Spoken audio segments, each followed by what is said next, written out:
اعوذ باللہ من الشیطان الرجیم بسم اللہ الرحمن الرحیم هو الذی یصلی علیکم وملائکتہ لیخرجکم من الظلمات الی النور وکان بالمؤمنین رحیما تحیتہم یوم یلقونہ سلام وأعد لهم اجرا کریما۔ سورہ احزاب آیات 43 اور 44۔ پچھلی آیت مبارکہ میں ہم نے یہ بات جانی وَسَبِّحُوا بُكْرَةً وَأَصِيلًا کہ تم صبح شام اللہ کی تسبیح بیان کرو۔ اب جو لوگ بھی اللہ کی حمد و ثنا بیان کرنے والے ہیں، تسبیح بیان کرنے والے ہیں، اللہ کا ذکر کرنے والے ہیں، تو وہ اللہ تعالیٰ بھی ایسے ایمان والوں پر اپنی رحمتیں اور برکتیں نازل فرماتے ہیں۔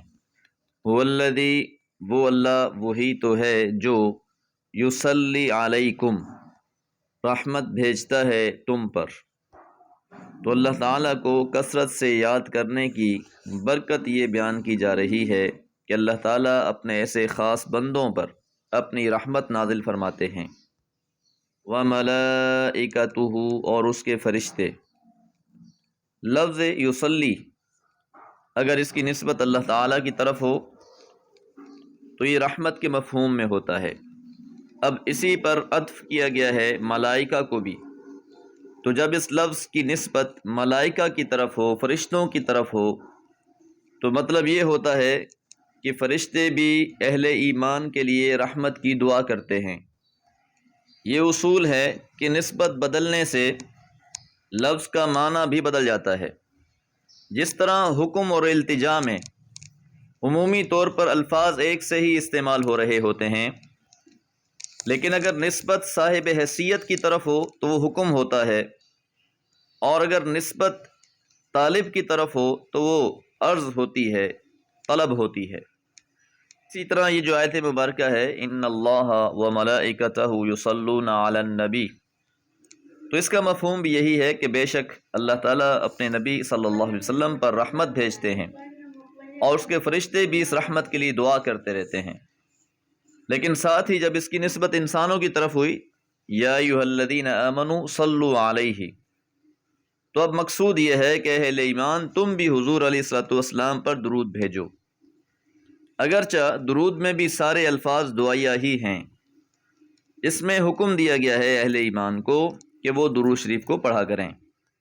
اب اس آیت مبارکہ میں هو الذی یصلی علیکم وملائکتہ، کیونکہ اب پچھلی آیات میں اللہ کا ذکر کرنے کا حکم ہوا، تو جب بندہ اللہ کو یاد کرتا ہے، اللہ کا ذکر کرتا ہے، تو اللہ نے ایک اصول بیان فرمایا ہے فاذکرونی اذکرکم، کہ تم مجھے یاد کرو، میرا ذکر کرو، میں تمہیں یاد رکھوں گا۔ اور ایک حدیث مبارکہ میں ہے من ذکرنی فی نفسہ ذکرتہ فی نفسی، کہ جو میرا ذکر دل میں کرتا ہے میں بھی اس کو یاد رکھتا ہوں۔ ومن ذکرنی فی ملأ، اور جس نے مجھے کسی مجمع میں یاد کیا، میرا ذکر کیا، ذکرتہ فی ملأ خیر منہم، تو میں نے اس سے بہتر مجمع میں اس کو یاد کیا۔ تو اب ان رحمتوں اور برکتوں کا جو فائدہ ہے وہ بھی بیان کیا جا رہا ہے لیخرجکم، تاکہ وہ تم کو نکال دے، من الظلمات اندھیروں سے، الی النور روشنی کی طرف۔ ظلمتن کی جمع ظلمات، اور قرآن مجید میں یہ جہالت، ضلالت، گمراہی کے معنی میں استعمال ہوا ہے۔ تو اللہ تعالیٰ ان جہالتوں سے نکال کے، گمراہیوں سے نکال کے الی النور روشنی کی طرف لے آئے، ہدایت اور شریعت کی طرف لے آئے، شرک سے نکال کر توحید کی طرف لے آئے۔ اب یہاں اس نقطے پہ ذرا غور کریں کہ ظلمات لفظ جمع استعمال ہوا ہے، ظلمتن کی جمع ظلمات، کیونکہ تاریکیاں بہت سی ہیں، اندھیرے بہت سے ہیں، گمراہی کے راستے بہت سے ہیں، اور نور لفظ مفرد استعمال ہوا ہے کیونکہ ہدایت کا راستہ ایک ہی ہے۔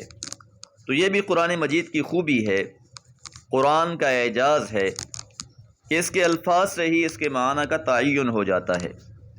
اب جس طرح ہم نے فرشتوں کے بارے میں جانا کہ وہ اہل ایمان کے لیے دعائیں کرتے ہیں، سورہ مؤمنون میں ہے الذین یحملون العرش ومن حولہ یسبحون بحمد ربہم